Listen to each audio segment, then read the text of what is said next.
ہم ابھی بھی ماننے کو تیار ہیں، لیکن اس شرط کے بعد کہ آپ شیعوں میں کسی قسم کا اختلاف نہ ڈالیں۔ اگر آپ کو ثابت کرنا ہے تو وہ کتابیں جو مذہب حق اہل بیت کے خلاف لکھی گئیں ان کا جواب دینا چاہیے۔ مثال کے طور پر ابقات الانوار چھپوائیں، اسی طریقے سے الغدیر چھپوائیں، اور وہ کتابیں جو پاکستان میں لکھی گئیں ان کا جواب دیں، جیسے کہ آپ کے استاد محترم زاہد الراشدی صاحب کے والد نے کتاب لکھی شیعوں کی تکفیر پر، اس کا جواب دیں۔ ان کو بلا کر بٹھانے سے اتحاد نہیں ہوتا، وہ تو اپنی ویب سائٹ پر آپ کو کافر لکھ رہے ہیں، آپ کو نہیں، یعنی ہمیں۔ تو اگر آپ بھی ہمارے ساتھ ہیں تو آپ ان کا جواب دیں۔ لیکن ہم یہ دیکھتے ہیں کہ محرم آنے سے پہلے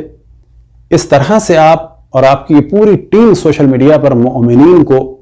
بعض نادان قسم کے ذاکرین کے کسی بھی ایک پرابلم کو اچھالنے کے ذریعے سے قوم کو مصروف کر دیتی ہے، اور پھر ایک مغالطے کے ذریعے سے اپنی جانب دعوت دی جاتی ہے کہ جی ہم حق پر ہیں۔ اور انہیں مغالطوں میں سے مغالطہ یہ ہوتا ہے کہ جی ہم پیسے نہیں لے رہے،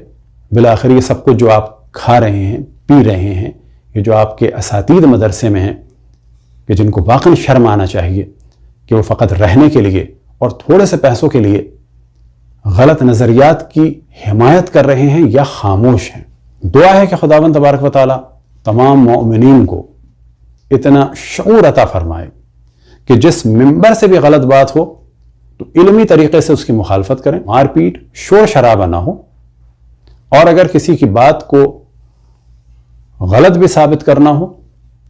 تو علمی طریقے سے ثابت کیا جائے، اور اگر غلط بات سے روکنا ہو